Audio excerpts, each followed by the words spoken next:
বিসমিল্লাহির রহমানির রহিম। পরম করুণাময় মেহেরবান আল্লাহর নামে। ইয়া আইয়ুহাল্লাযীনা আমানু কুলু মিন তাইয়্যিবাতি মা রাযাকনাকুম ওয়াশকুরু লিল্লাহি ইন কুনতুম ইয়্যাহু তা'বুদুন।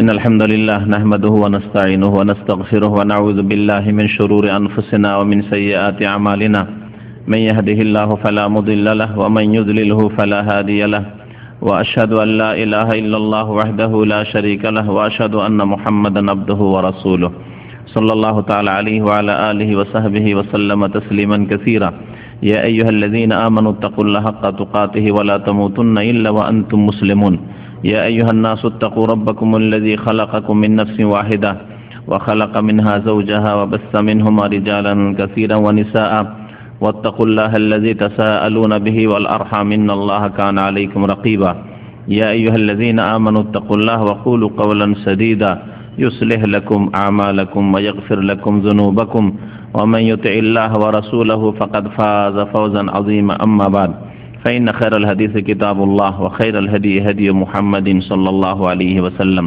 وشر الأمور محدثاتها وكل محدثة بدعة وكل بدعة ضلالة وكل ضلالة في النار أما بعد فأعوذ بالله من الشيطان الرجيم بسم الله الرحمن الرحيم يا أيها الناس كلوا مما في الأرض حلالا طيبا ولا تتبعوا خطوات الشيطان إنه لكم عدو مبين আল্লাহ পাক রব্বুল আলামিনের সমস্ত প্রশংসা যে আল্লাহ পাক রব্বুল আলামিন আমাদেরকে সৃষ্টি করেছেন এবং আমাদের জন্য ভালো বস্তুগুলিকে যা আমাদের ইহকাল পরকালে ক্ষতি করে না তা আমাদের জন্য হালাল করেছেন। সে আল্লাহ পাকের যাবতীয় প্রশংসা যে আল্লাহ পাক রব্বুল আলামিন ওই সমস্ত নোংরা বস্তু, ঘৃণিত বস্তু যা আমাদের ইহকাল পরকালের ক্ষতি করে তাকে হারাম করেছেন। এই জন্য ইসলামের একটি গুরুত্বপূর্ণ বিধান হচ্ছে হালাল এবং হারাম। আল্লাহ পাক রব্বুল আলামিন কিছু জিনিসকে আপনার জন্য আমার জন্য হালাল করেছেন, সুতরাং হালাল সম্পর্কে জানতে হবে যে কি আপনার জন্য হালাল, কি খাওয়া হালাল, কি পান করা হালাল, কি গ্রহণ করা হালাল। আর হারাম সম্পর্কেও জানতে হবে যে কি হারাম যা আপনি একজন মুসলিম হিসাবে আপনার জন্য তা গ্রহণ করা, তা ভক্ষণ করা, তা পান করা জায়েজ নয়। আজকে দীর্ঘদিন পরে এই হালাল হারাম সম্পর্কে একটা আলোচনা আপনাদের সামনে করতে চাই সংক্ষেপে, যেহেতু আজকের সময় বড়ই অল্প সময়। এই সময় হালাল হারাম সম্পর্কে কিছু কথা আপনাদের সামনে তুলে ধরতে চাই। হালাল হারাম এত একটা গুরুত্বপূর্ণ বিষয় যে এর ওপর বেশ কিছু কিতাব লেখা আছে শুধু হালাল এবং হারামের ওপর। একটি কিতাবের নামই রয়েছে আল হালাল ওয়াল হারাম ফিল ইসলাম, ইসলামে হালাল এবং হারাম। এইরকম বেশ কিছু কিতাব লিখেছেন যারা ইসলামিক স্কলার তারা। আল্লাহ পাক রব্বুল আলামিন এই হালাল হারামের কথা কোরআনে কারীমে বেশ কিছু আয়াতে উল্লেখ করেছেন এবং নবী করিম সাল্লাল্লাহু আলাইহি সাল্লাম তা বিস্তারিতভাবে উম্মতকে জানিয়েছেন যে কি হালাল কি হারাম। সুতরাং আমাদের হালাল এবং হারাম সম্পর্কে জ্ঞান হাসিল করতে হবে আর তা বেছে চলতে হবে। মুসলিমের পরিচয় হচ্ছে হালাল এবং হারাম সম্পর্কে জানা এবং হালাল গ্রহণ করা, হারাম থেকে বেঁচে থাকা। কারণ হারাম বস্তু মানুষের জন্য ইহকাল পরকালের ক্ষতি করে, নিজের ক্ষতি করে, নিজের পরিবারের ক্ষতি করে, নিজের ছেলে মেয়ের ক্ষতি করে। যেসব লোকদের ভরণ পোষণ আপনি করছেন হারাম দিয়ে তাদেরও ক্ষতি করে। সুতরাং হারাম উপার্জন অথবা হারাম বস্তু যদি কাউকে খাওয়ান, আপনার স্ত্রী ছেলে মেয়েদেরকে হোক অথবা আপনার বাবা মাকে হোক, তাদের জন্য এটা ক্ষতিকারক। শুধু আপনার ক্ষতি নয় বরং তাদেরও ক্ষতি রয়েছে। আর যদি হালাল রিজিক নিজে খান, হালাল যদি খাওয়ান অন্যদেরকে, তো এর উপকারিতা রয়েছে ইহকাল পরকালে।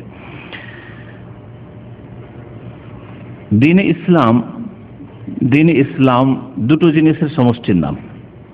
একটি হচ্ছে ইবাদত আরেকটি হচ্ছে মুআমালাত।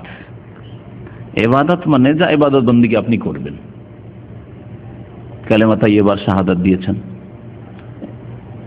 এবং 5 ওয়াক্ত সালাত আদায় করেন, আপনি মুসলিম, আপনি মাহে রমজানের সিয়াম পালন করেন, যাকাত প্রদান করেন, হজ করেন, উমরা করেন, জিকির আজকার, ফরজ, সুন্নাত, মুস্তাহাব, নফল, বহু রকমের ইবাদত রয়েছে। দৈহিক ইবাদত, আর্থিক ইবাদত, বাচনিক ইবাদত, বিভিন্ন রকমের ইবাদত রয়েছে। তাহলে ইবাদত একটা দিক, মুসলিম জীবনে ইবাদত একটা দিক। আর একটি দিক হচ্ছে মুআমালাত। মুআমালাত মানে আমল থেকে, আমেল লেবারকে বলছে, কারণ কর্ম করে। মুআমালাত মানে আদান প্রদান, যাতে কাজকর্ম করতে হয়, যার সম্পর্ক মানুষের সাথে, আপনার সম্পর্ক আরেকজন মানুষের সাথে, অথবা আল্লাহর কোন সৃষ্টির সাথে। মুআমালাত আদান প্রদান, লেনদেন, কিছু নিচ্ছেন কিছু দিচ্ছেন।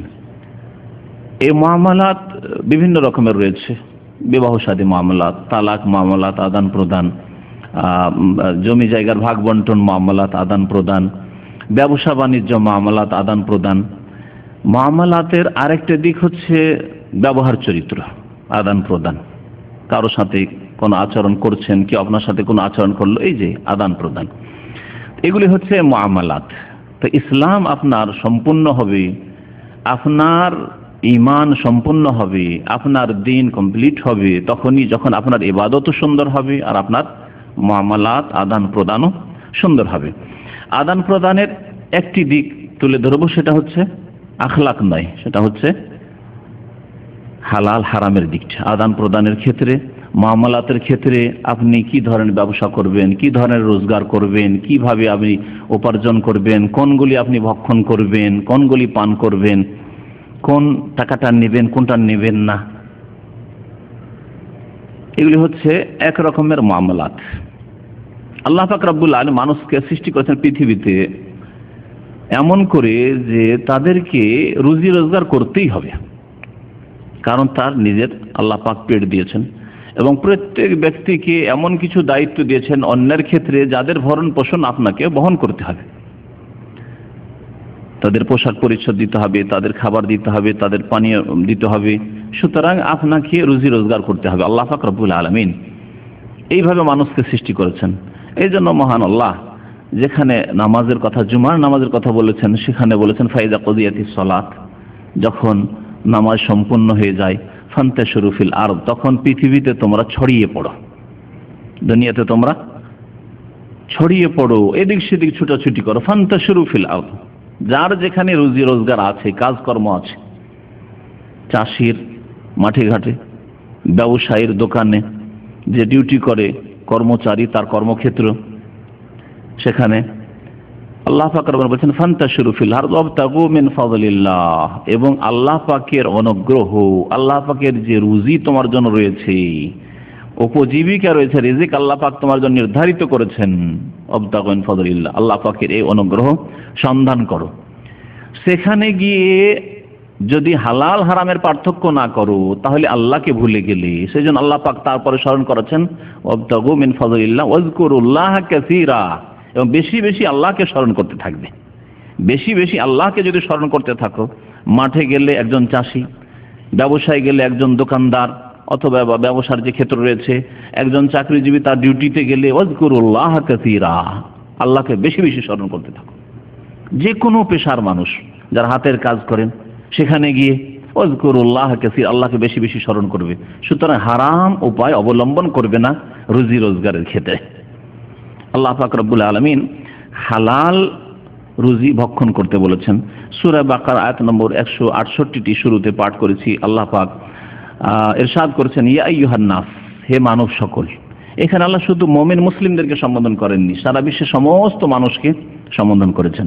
কারণ মানুষ হিসাবে প্রত্যেক মানুষ হালাল খাবে, এটা আল্লাহ পাক রব্বুল আলামিনের আদেশ। যদিও তার আগে সে আল্লাহর প্রতি বিশ্বাসী হবে, ঈমান নিয়ে আসবে, দ্বীন ইসলাম কবুল করবে, সেটা ভিন্ন কথা। কিন্তু প্রত্যেক মানুষ হালাল খাবে। যদি হারাম খায় তাহলে সে নিজের ক্ষতি করবে, নিজের পরিবারের ক্ষতি করবে, নিজের আপনজনদের ক্ষতি করবে এবং ইহকাল পরকালের ক্ষতি করবে। তাই আল্লাহ পাক মানব সকলকে সম্বোধন করে ইরশাদ করেছেন ইয়া আইয়ুহান নাস, হে মানব সকল, কুলু মিম্মা ফিল আরদ হালালান তাইয়্যিবা, পৃথিবীতে যা কিছু বিদ্যমান রয়েছে, পৃথিবীতে যা কিছু রয়েছে তা থেকে খাও। হালালান তাইয়্যিবা, হালাল এবং পাক পবিত্র। হালাল খাও, পাক পবিত্র খাও। হালাল খাও, হারাম খেও না। পাক পবিত্র খাও, নোংরা খেও না, ঘৃণিত খেও না। আর নোংরা যা ঘৃণিত তা হচ্ছে খবিস। হালালের বিপরীত হচ্ছে হারাম, হারাম খেও না। আর তৈয়বের বিপরীত হচ্ছে খবিস। নবী করিম সাল্লাল্লাহু আলাইহি সাল্লামকে আল্লাহ পাক রাসূল করে প্রেরণ করেছেন তৈয়বাত, পাক পবিত্রকে হালাল করার জন্য। ওয়া ইউহিল্লু লাহুমুত তৈয়বাত ওয়া ইউহাররিমু আলাইহিমুল খাবায়েস, তাদের জন্য খবিস নোংরাগুলিকে, ঘৃণিত বস্তুকে হারাম করার উদ্দেশ্যে নবী করিম সাল্লাল্লাহু আলাইহি সাল্লাম প্রেরিত হয়েছিলেন। আল্লাহ পাক ইরশাদ করেছেন, হালাল খাও, তৈয়ব খাও, পাক পবিত্র খাও আর হালাল খাও। ওয়ালা তাত্তাবিউ খুতুওয়াতিশ শায়তান, আর শয়তানের পদাঙ্কের অনুসরণ করিও না। শয়তানের পায়ে পা রাখিও না, কদমে কদম রাখিও না। তাহলে যেই ব্যক্তি হালাল না খেয়ে হারাম খাবে, তৈয়বাত পাক পবিত্র না খেয়ে নোংরা ঘৃণিত বস্তু খাবে, সেই ব্যক্তি শয়তানের পায়ে পা রাখল। শয়তান যে রাস্তা দিয়ে চলে সেই রাস্তায় চলল। আল্লাহ পাক নিষেধ করেছেন, ওয়ালা তাত্তাবিউ খুতুওয়াতিশ শায়তান ইন্নাহু লাকুম আদুউম মুবিন, কারণ শয়তান হচ্ছে তোমাদের প্রকাশ্য শত্রু। শুধু শত্রু না, প্রকাশ্য শত্রু। প্রথম মানুষ আদম আলাইহিস সালাম, তখন থেকেই শত্রুতা শুরু করেছে। এবং আল্লাহ পাক রব্বুল আলামিনের কাছে সে ছাড় নিয়েছে, ক্ষমতা নিয়েছে যে কিয়ামত পর্যন্ত থাকবো আর এই মানব জাতিকে আমি পথভ্রষ্ট করব, আমার সাথে জাহান্নামে নিয়ে যাব। সুতরাং এই শয়তান, ইবলিস শয়তান হচ্ছে প্রকাশ্য শত্রু। শয়তানের কদমে কদম রাখিও না। আল্লাহ পাক রব্বুল আলামিন মুমিন জাতিকে সম্বোধন করেছেন। এই সূরা বাকারা আয়াত নম্বর 172 আল্লাহ পাক ইরশাদ করেছেন, ইয়া আইয়ুহাল্লাযীনা আমানু, হে মুমিন সকল। এখানে বিশেষ করে মুমিনদেরকে আল্লাহ সম্বোধন করেছেন। কুলু মিন তাইয়্যিবাতি মা রাযাকনাকুম, আমি তোমাদেরকে যে রিজিক দিয়েছি, আমি তোমাদেরকে যে আহার দিয়েছি, তা থেকে যে তাইয়্যিবাত রয়েছে, পাক পবিত্র রয়েছে, হালাল রয়েছে, তা খাও। কুলু মিন তাইয়্যিবাতি মা রাযাকনাকুম, আর হালাল খেয়ে পাক পবিত্র খেয়ে ওয়াশকুরু লিল্লাহ, আল্লাহ পাকের শুকরিয়া আদায় করো। আল্লাহ পাকের সবচেয়ে বড় শুকরিয়া হচ্ছে তার প্রতি ঈমান নিয়ে আসা। আল্লাহ পাকের সবচেয়ে বড় শুকরিয়া হচ্ছে তার ফরজ ইবাদত বন্দেগী করা, আর তারপরে নফল শুকরিয়া। প্রথমে ফরজ শুকরিয়া আল্লাহ পাকের আদায় করতে হবে, সেটা হালাল খাওয়ার পরে, পাক পবিত্র খাওয়ার পরে। পাক পবিত্র না খেয়ে যদি আল্লাহ পাকের শুকরিয়া আদায় করতে যান, নামাজ পড়েন, দোয়া করেন, তাহলে এসব কবুলে বাধা প্রাপ্ত হবে। আপনি, আপনার ইবাদত বাধা প্রাপ্ত হবে, আপনার দোয়া বাধা প্রাপ্ত হবে। যেসব কথা এই অল্প সময়ের মধ্যে আমি নিয়ে আসার চেষ্টা করব। আল্লাহ পাক রব্বুল বলছেন যে ওয়াশকুরু লিল্লাহ, দ্বিতীয় হুকুম হচ্ছে হালাল খাওয়ার পরে যে আল্লাহ পাকের শুকরিয়া আদায় করো। ইন কুনতুম ইয়াহু তা'বুদুন, যদি তোমরা সত্যিকার অর্থে একমাত্র আল্লাহ পাকের ইবাদত বন্দেগী করো। তাহলে আল্লাহ পাকের ইবাদত বন্দেগীর কথা আল্লাহ পাক এখানে উল্লেখ করেছেন। এবং সত্যিকার যদি আল্লাহর বান্দা হও, তাহলে তোমরা হালাল খেয়ে আল্লাহ পাকের শুকরিয়া আদায় করবে, হালাল খেয়ে আল্লাহ পাক রব্বুল আলামিনের ইবাদত বন্দেগী করবে। আল্লাহ পাক রব্বুল আলামিন যেসব বস্তুকে হারাম করেছেন সেগুলি দুই ভাগে ভাগ করা যেতে পারে। যা আল্লাহ পাক হারাম করেছেন সেগুলি দুই ভাগে ভাগ করা যেতে পারে। একরকম হারাম যেগুলি আল্লাহ পাক স্থায়ী হারাম করেছেন, সেগুলি আসলে হারাম, সেগুলি খাবায়েস, নোংরা, সেগুলি হচ্ছে ঘৃণিত, সেগুলি হচ্ছে কষ্টদায়ক, সেগুলি হচ্ছে মানুষের জন্য ইহকাল পরকালে ক্ষতি সাধনকারী, সেজন্য আল্লাহ পাক সেগুলিকে হারাম করেছেন। এইরকম বেশ কিছু হারাম রয়েছে, আমি আয়াত থেকে সেগুলি কিছু নজির কিছু তুলে ধরবো ইনশাআল্লাহ। আর কিছু জিনিস আছে যেগুলি আসলে তো হালাল, কিন্তু আপনার কারণে সেটা হারাম হয়ে গেছে। জিনিসটা হালালই ছিল, কিন্তু আপনার জন্য সেটা হালাল নয়, অন্যের জন্য হালাল, যার সেটা অধিকার প্রাপ্য তার জন্য সেটা হালাল। খুব সহজ উদাহরণ, কুকুর, শৃগাল হালাল না হারাম? হারাম, সবসময় হারাম। আপনার কারণে সেটা হারাম না। আল্লাহ পাক রব্বুল আলামিন তার মধ্যে খাবায়েস দেখেছেন, তার মধ্যে ক্ষতি রয়েছে আপনার ইহকাল পরকালে, সেজন্য সেগুলিকে কি করেছেন? হারাম করে দিয়েছেন। হিংস্র পশুকে আল্লাহ পাক রব্বুল হারাম করে দিয়েছেন, স্থায়ীভাবে হারাম। এবং আপনার জন্য এগুলি আল্লাহ পাক হারাম ঘোষণা করেছেন। রিয়াল, দেশের টাকা, ডলার হালাল, কিন্তু চুরি করা যদি হয়। মোবাইল হালাল না হারাম? আপনার জন্য হালাল, কিন্তু মোবাইল যদি চুরি করা হয়, মোবাইলকে যদি গুনাহের কাজে ব্যবহার করেন, দেখলেন হারাম হয়ে গেল। চাকু হালাল না হারাম? হালাল, কিন্তু যদি তা দিয়ে যদি শাকসবজি কাটেন, জায়েজ জিনিস কাটেন, কিন্তু মানুষ যদি জবাই করেন, চাকু দেখিয়ে টাকা ছিনতাই করেন, সেই চাকু আপনার জন্য হালাল? হারাম। সে চাকুর ইস্তেমাল, চাকুর ব্যবহার হারাম। দেখতে পেলেন তাহলে? তো আল্লাহ পাক রব্বুল আলামিন এই পৃথিবীতে হালাল এবং হারাম রেখেছেন। একটি আয়াত আপনাদের শোনাই, সূরা মায়েদার আয়াত নম্বর 3। আয়াতটি বড় রয়েছে, কিছু কথা তার মধ্যে থেকে শুনে আল্লাহ পাক ইরশাদ করেছেন, হুররিমাত আলাইকুমুল মাইতাতু ওয়াদ-দামু ওয়া লাহমুল খিনজির। আল্লাহ পাক ইরশাদ করেছেন যে তোমাদের উপর হারাম করা হয়েছে মৃত জন্তুকে, যে জন্তু বিনা জবাই করায় মরে গেছে, পানির গুলি ছাড়া, মাছ ছাড়া। সেই ক্ষেত্রে নবী করিম সাল্লাল্লাহু আলাইহি ওয়াসাল্লামের হাদিস রয়েছে, কোরআন কারীম সেদিকে ইঙ্গিত রয়েছে। সুতরাং পানির মাছ মরে গেল আপনার জন্য হালাল, জীবিত পেল হালাল, তাই না? কিন্তু স্থল ভাগের যেসব জন্তু আপনার জন্য হালাল, কুকুর শৃগাল নয়, শুকুর নয়, গরু, খাসি, মোরগ, কিন্তু তা যদি জবাই না করতে পারেন, তার আগেই মারা যায়, তাহলে হারাম। আল্লাহ বলছেন হুররিমাত আলাইকুমুল মাইতাতু, এইরকম মৃত জন্তু যা জবাই করতে পারলে তোমার জন্য হালাল হইতো, কিন্তু জবাই করতে পারোনি, মারা গেছে, সেজন্য সেটা হারাম। ওয়াদ-দামু, আর রক্ত তোমার জন্য হারাম। এগুলি খবিস, তাইয়্যিব নয়, পাক পবিত্র নয়, সেই জন্য আল্লাহ পাক রব্বুল আলামিন হারাম করেছেন। রক্তকে আল্লাহ পাক রব্বুল কি করেছেন? হারাম করেছেন। তাহলে রক্ত পান করা যাবে না, যে কারো রক্ত হোক না কেন। বিদআতপন্থীরা এই রক্তের কিচ্ছা কাহিনী শোনায়, ওই সব না, রক্ত হারাম, যে কারো রক্ত হোক না কেন রক্ত হারাম। এমন নয় যে কোনো নবীর রক্ত হইলে হালাল হয়ে যাবে আর তার জন্য জান্নাত অবধারিত হয়ে যাবে, এসব কথা ভিত্তিহীন কথা, মিথ্যা কথা। ওয়া লাহমুল খিনজির, আল্লাহ বলছেন যে শুকুরের গোশত আল্লাহ হারাম করেছেন।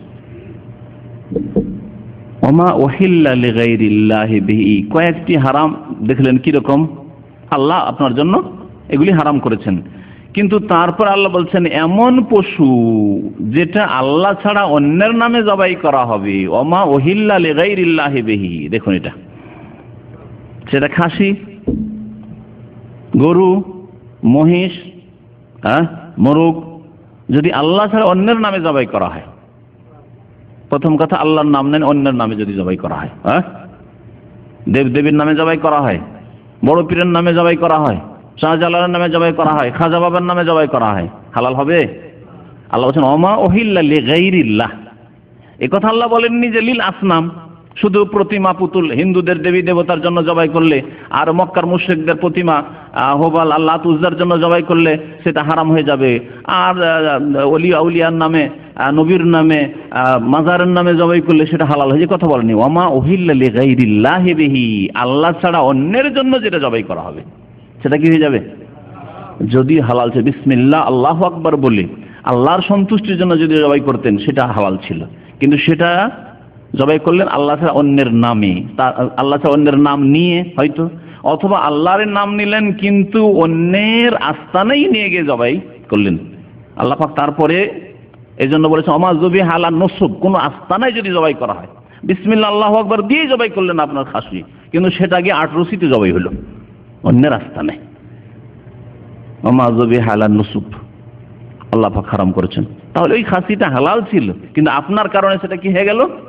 হারাম হয়ে গেল। আপনি হয়তো বিসমিল্লাহ আল্লাহু আকবার বললেন, আল্লাহ ছাড়া অন্যের নাম নিলেন, অথবা অন্যের সন্তুষ্টির জন্য জবাই করলেন, অন্যের কাছে মনের কামনা বাসনা পূরণের উদ্দেশ্যে সেখানে গিয়ে খাসি মোরগ জবাই করলেন, গরু জবাই করলেন, যেখানে বাবা রাজি হলে আমাকে বাবা ছেলে দেবে, বাবা আল্লাহর কাছ থেকে নিয়ে দিবে, অথবা বাবা নিজে দিবে, যেই রকমই আকীদা হোক না কেন, কিন্তু আপনার উদ্দেশ্য হচ্ছে এই জবাইয়ের মাধ্যমে আল্লাহ ছাড়া অন্যকে রাজি করা, অন্যের নৈকট্য লাভ করা। ওমা উহিল্লা লিগাইরিল্লাহি বিহি ওয়াল মুনখানিকা, এমন পশু যেটা আপনার জন্য হালাল ছিল কিন্তু গলা টিপে মেরে দিলেন,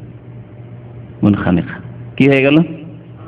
রক্ত প্রবাহিত করলেন না। নবী সাল্লাল্লাহু আলাইহি ওয়াসাল্লাম মা আনহার আদম, যে কোনো অস্ত্র, ধারালো অস্ত্র দিয়ে তুমি রক্ত প্রবাহিত করে দাও, তাহলে সেই পশু তোমার জন্য হালাল হয়ে যাবে, যদি সেটা মাকুলুল্লাহ হয়, মানে সেটা আল্লাহ পাক যদি হালাল করে থাকেন।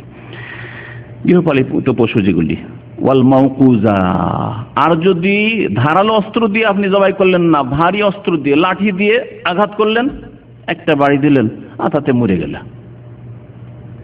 হালাল হবে? হবে না। আল্লাহ বলছেন মাউকুজা, আপনার কারণে এটা হারাম হয়ে গেল, না হলে মুরগিটা হালাল ছিল, এটা লাঠি দিয়ে মেরে ফেলে দিলেন, আর জবাই করা হলো, রক্ত প্রবাহিত হলো না। তাহলে ভারী অস্ত্র দিয়ে, এইরকমই গুলি দিয়ে, যাতে রক্ত প্রবাহিত করে না, গুলি দিয়ে আঘাত করলেন, সেটা হারাম হয়ে গেল। আল্লাহ বলছেন ওয়াল মুতারাদ্দিয়া, যদি ওপর থেকে পড়ে, মানে ছাদের ওপর থেকে, পাহাড়ের ওপর থেকে পড়ে যদি খাসি গরু মারা যায়, তাহলে সেটা হারাম। ওইরকম অ্যাক্সিডেন্ট, ধাক্কা লাগলো, অ্যাক্সিডেন্ট গাড়িতে, ধারালো অস্ত্র দিয়ে নয়, এটা ওয়াল মুতারাদ্দিয়ার অন্তর্ভুক্ত। আপনার অ্যাক্সিডেন্টের কারণে অথবা অপর থেকে পড়ে যাওয়ার কারণে সেটা হারাম হয়ে গেল। ওয়ান নাতিহা, আর যদি দুটো পশুতে লড়াই করে শিং দিয়ে মেরে দিয়েছে, তাহলে সেটাও হালাল হবে না। ওমা আকালা সাবু, আর যদি হিংস্র পশুতে খেয়ে নেয়, কুকুরে গিয়ে ধরে নিয়েছিল, বিড়ালে গিয়ে ধরে নিয়েছিল, আর তারপরে মরে গেছে, পেয়ে গেছেন আপনি, মরে গেছে অবস্থায়, জবাই করার সুযোগ পাননি, আল্লাহ বলছেন সেটা হারাম হয়ে যাবে। তাহলে দেখলেন হারামগুলি তাহলে দুই রকমের, তাই না? কিছু হারাম আল্লাহ পাক হারাম ঘোষণা করেছেন, আর কিছু হালাল ছিল কিন্তু আপনার কারণে অথবা পশুতে ধরে নিয়েছিল, আপনি জবাই করতে পারলেন না, সেই জন্য সেটা কি হয়ে গেল? হারাম হয়ে গেল। ইল্লা মা যাক্কাইতুম, তবে যদি জবাই করতে পারো, হিংস্র পশুতে ধরেছিল, তারপরে ছটপট ছটপট করছে, এখনো প্রাণ আছে, বিসমিল্লাহ আল্লাহু আকবার বলে জবাই করতে পারলেন, অসুবিধা নেই। আল্লাহ বলছেন ওমা যবিহা আলান নসব, কোন আস্তানায় যদি জবাই করা হয়, স্পষ্ট শোনেন, যারা মাজার আস্তানায় বিশ্বাসী তারা ভালো করে শোনেন আমার কাছে।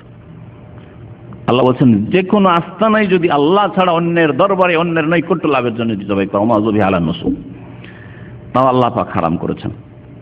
অথচ সেটা যদি আপনার বাড়িতে জবাই করতেন, সেটা হালাল হইতো, সেটা আল্লাহ সন্তুষ্টের জন্য, আল্লাহ নৈকট্য লাভের জন্য জবাই করতেন, সেটা হালাল হইতো আপনার জন্য। আল্লাহ পাক রব্বুল আলামিন খেয়াল খুশি হালাল হারাম করতে কঠোরভাবে নিষেধ করেছেন, কারণ আজকালকার মানুষ সুবিধাবাদী, যে ব্যবসাটাকে পছন্দ লাগছে, ওলামাদের ফতোয়া যদি হারামও থাকে, সেটাই কি করে দিবে? হালাল করে দিবে। একজন দুইজন যদি পেয়ে যায়, দুর্বল কোন আলেম পেয়ে গেছে, কোন আলেমের খাতায় নাই, ওরকম কোন দক্ষ আলেম নাই, কিন্তু সুযোগ পেয়ে গেছে, ও হারামকে কি করে দিবে? হালাল করে দিবে। বড় বড় ওলামায়ে কেরাম রয়েছেন, আইম্মায়ে কেরাম রয়েছেন, তাদের ফতোয়াকে পিছনে ফেলে দিবে, কারণ স্বার্থে ব্যাঘাত ঘটেছে। আজকাল ডিএকশনের ব্যবসার ক্ষেত্রে এরকম শুরু হয়েছে, সুবিধাবাদী দু একজন আলেম কোথা থেকে ফতোয়া নিয়ে এসে হালাল, অথচ হাইয়াতে কিবারুল উলামা সৌদি আরবের তারা হারাম ঘোষণা করেছে। এইভাবে ডেস্টিনি, আর এইরকম বহু ব্যবসা রয়েছে, ব্যবসা যেমন বিড়ি সিগারেট, এক শ্রেণীর বিদাতি মোল্লাদের ফতোয়া মকরুহ না। ধূমপানের উপর আমার বিস্তারিত বক্তব্য হয়ে গেছে মাসখানেক আগে, আর সেটা ইন্টারনেটও আছে, আর সেগুলি সবভাবে রেকর্ড হয়ে আছে, পাবেন। তাহলে আপনি যেখানে দেখছেন যে কোরআন সুন্নাহর আলেমরা হারাম ফতোয়া দিয়েছেন, আর আপনি বিড়ি সিগারেট অথবা জর্দা তামাক আপনি আপনার দোকানে, মুদিখানার দোকানে রাখবেন আর বিক্রি করবেন, সেই ব্যবসা করবেন, আর বলবেন যে হালাল, না না এটা হারাম নয়, মাকরুহ। মাকরুহ মানে খাও আর খাওয়াও, ব্যবসা করো, মাকরুহ নয়। আল্লাহ পাক যদি ঘৃণা করেন, মাকরুহ মানে ঘৃণিত, মাকরুহ মানে অপছন্দ। আল্লাহ যদি পছন্দ না করেন, সেটা অবশ্যই ভক্ষণীয় নয়, সেটা ব্যবহার করার নয়, আর সেই ব্যবসা জায়েজ নয়। আল্লাহ পাক রব্বুল আলামিন ইরশাদ করেছেন সূরা নাহলের আয়াত নম্বর 116-তে, ওয়ালা তাকুলু লিমা তাসিফু আলসিনাতুকুমুল কাযিব, তোমাদের মিথ্যা বলে অভ্যাস, সুবিধাবাদী তোমরা, সুতরাং তোমরা চট করে বলে দিও না হাযা হালালুন ওয়া হাযা হারাম, যেটা ইচ্ছা হইলো হালাল করে দিলাম, আর যেটা ইচ্ছা হলো হারাম করে দিলাম। সুবিধাবাদী হইও না যে কোনো ক্ষেত্রে। লিতাফতারু আলাল্লাহিল কাযিব, আল্লাহর উপর মিথ্যারোপ করার উদ্দেশ্যে, আল্লাহর দিনে মিথ্যা রচনার উদ্দেশ্যে এইরকম কাজ করি। ইন্নাল্লাযীনা ইফতারুনা আলাল্লাহিল কাযিব লা ইফলিহুন, আল্লাহ বলছেন নিঃসন্দেহে যারা আল্লাহ সম্পর্কে, আল্লাহর দিন সম্পর্কে মিথ্যা রচনা করবে, আল্লাহ পাক হারাম করেছেন, বিজ্ঞ আলেমরা হারাম বলেছেন, আর সেটাকে সুবিধাবাদী হালাল করে নিল। কারণ এই ব্যবসা করে সেজন্য হারাম না হালাল, এটা করে না সেজন্য হারাম। খেয়াল খুশি, যারা খেয়াল খুশি ফতোয়া দেবে আল্লাহ বলছেন লা ইফলিহুন, তারা কখনো কল্যাণ পাবে না, কখনো তারা পরিত্রাণ পাবে না। হালাল হারাম সম্পর্কে স্পষ্ট একটি হাদিস রয়েছে, যাতে নবী করিম সাল্লাল্লাহু আলাইহি সাল্লাম 3 ভাগে ভাগ করেছেন। প্রত্যেক যতগুলি বস্তু দুনিয়াতে আছে সেগুলোকে 3 ভাগে ভাগ করেছেন, হালাল হারাম, আর মধ্যখানে রয়েছে স্পষ্ট হালাল স্পষ্ট হারাম 2 দিকে, আর মধ্যখানে রয়েছে সন্দেহযুক্ত, জনসাধারণের জন্য সন্দেহযুক্ত, কিন্তু সকলের জন্য সন্দেহযুক্ত নয়। এই বিষয়টি নবী করিম সাল্লাল্লাহু আলাইহি ওয়াসাল্লাম স্পষ্ট করেছেন। নোমান বিন বশির রাদিয়াল্লাহু তাআলা আনহুমা থেকে বর্ণিত সহিহ বুখারী মুসলিমের হাদিস, বলছেন তিনি যে সামিআতু রাসূলুল্লাহ সাল্লাল্লাহু আলাইহি ওয়াসাল্লাম, আমি আল্লাহ রাসূল সাল্লাল্লাহু আলাইহি ওয়াসাল্লামকে বলতে শুনেছি, ইন্নাল হালালা বাইয়িন ওয়াল হারাম ওয়া ইন্নাল হারামা বাইয়িন। কোন হাদিসে রয়েছে ইন্না ছাড়া আল হালালু বাইয়িনুন ওয়াল হারামু বাইয়িন, নিশ্চয়ই হালাল হচ্ছে স্পষ্ট, ভাত স্পষ্ট হালাল, তাই না? স্পষ্ট। মদ স্পষ্ট হারাম। আল হালালু বাইয়িন ওয়াল হারামু বাইয়িন, এবং হারাম হচ্ছে নিঃসন্দেহে স্পষ্ট। ওয়া বাইনাহুমা মুশতাবিহাত, আরেকটি রিওয়ায়াতে রয়েছে বাইনাহুমা উমুরুন মুশতাবিহা, বিভিন্ন শব্দ রয়েছে কিন্তু অর্থ কাছাকাছি একই রকম। আর এই দুইয়ের মাঝে স্পষ্ট হালাল স্পষ্ট হারাম, এই দুইয়ের মাঝে কিছু রয়েছে মুশতাবিহা মানে সন্দেহজনক, শুভা মানে সন্দেহ, সংশয়ের বস্তু, হালাল হবে কি হবে না, এদিকেও যেতে পারে ওইদিকেও যেতে পারে, আপনাকে সন্দেহ লাগছে। নবী করিম সাল্লাল্লাহু আলাইহি ওয়াসাল্লাম বলেন লা ইয়ালামুহুন্না কাসীরুম মিনান নাস, অনেক লোকেরা এই মধ্যেকার জিনিসগুলি সম্পর্কে জানেন না। কে জানে না? কাসীরুম মিনান নাস, অনেক লোকেরা জানে না। এখন দুনিয়াতে আলেমদের সংখ্যা বেশি না জনসাধারণের সংখ্যা বেশি? জনসাধারণের সংখ্যা বেশি। তাহলে নবী সাল্লাল্লাহু আলাইহি ওয়াসাল্লাম বলছেন যে কাসীরুম মিনান নাস, অধিকাংশ লোকেরা জানে না, মানে জনসাধারণ জানেন না। সামান্য ইলম যারা রাখে তারা জানে না, কিন্তু যারা বিজ্ঞ আলেম, যারা ইসলামের কোরআন সুন্নাহর জ্ঞান রাখে, তারা এটা হালালের আওতাভুক্ত হবে না হারামের আওতাভুক্ত হবে, এটা কোন নীতিমালার ভিত্তিতে। যদি 1400 বছর আগে নবী সাল্লাল্লাহু আলাইহি ওয়াসাল্লাম ওইসব ছিল না, ওই ধরনের ব্যবসা ছিল না, ওই ধরনের আদান প্রদান ছিল না, ওই ধরনের সিস্টেম ছিল না, যেমন ব্যাংকিং সিস্টেম ছিল না, কিন্তু ব্যাংকের সুদ হালাল হবে না হারাম হবে এটা উলামায়ে কেরাম স্পষ্ট করেননি। হ্যাঁ, যদি একজন মানুষকে সংশয় হয়, সন্দেহ হয়, তাহলে আল্লাহ বলছেন ফাসআলু আহলা যিকরি ইন কুনতুম লা তা'লামুন, আহলে ইলম যারা জ্ঞানী পণ্ডিত দিনের, তাদেরকে জিজ্ঞাসা করে নেবে তোমাদের যদি না জানা থাকে। নবী করিম সাল্লাল্লাহু আলাইহি ওয়াসাল্লাম ইরশাদ করেছেন লা ইয়ালামুহুন্না কাসীর মিন, অনেক লোকেরা জানে না, অনেক লোকেরা জানে না। তবে কাসীরের বিপরীত হচ্ছে কালিল, তাহলে অল্প লোকেরা জানে। এই হাদিসের অর্থ হয় অল্প লোকেরা জানে, আর তারা হচ্ছে উলামায়ে হক, কোরআন সুন্নাহর ভালো আলেম, তারা অবশ্য জানে। নবী করিম সাল্লাল্লাহু আলাইহি ওয়াসাল্লাম বলছেন যে তুমি যদি ভালো আলেমের কাছে পৌঁছতে না পারো, অথবা আলেমদের মধ্যে দ্বিমত দেখো, এটাও একটা দিক। হয়তো আপনি ভালো আলেম পেলেন না, যেখানে হঠাৎ করে হালাল হারামের প্রশ্ন উঠলো আর ভালো আলেম পর্যন্ত আপনি পৌঁছতে পারলেন না, অথবা পৌঁছতে পারলেন কিন্তু দ্বিমত দেখছেন, একদল আলেম বলছে যে হালাল আর একদল আলেম বলছে হারাম। এই ক্ষেত্রে আপনার করণীয় কি? আর এরকম অনেক ক্ষেত্রে আমাদের হয়, অনেক ক্ষেত্রে হয়। নবী করিম সাল্লাল্লাহু আলাইহি ওয়াসাল্লাম ফামান ইত্তাকা শুবহাত ইস্তাবরা লিদীনিহি ওয়া ইরদিহি, সুতরাং যেই মুমিন যেই মুসলিম সন্দেহের বস্তু থেকে বেঁচে থাকবে, ফামান ইত্তাকা শুবহাত, যেখানে সন্দেহ হবে, সন্দেহের জন্য হচ্ছে যে আমাকে সন্দেহ লাগছে আর ভালো আলেম পাচ্ছি না, অথবা একদল হালাল বলছে আর একদল হারাম বলছে, তখন সন্দেহের বিষয় হয়ে গেল, তাই না? সন্দেহের বিষয় হয়ে গেল। নবী সাল্লাল্লাহু আলাইহি ওয়াসাল্লাম বলছেন যেই ব্যক্তি সন্দেহের বস্তু থেকে বেঁচে থাকবে, সন্দেহ হচ্ছে খাবে না।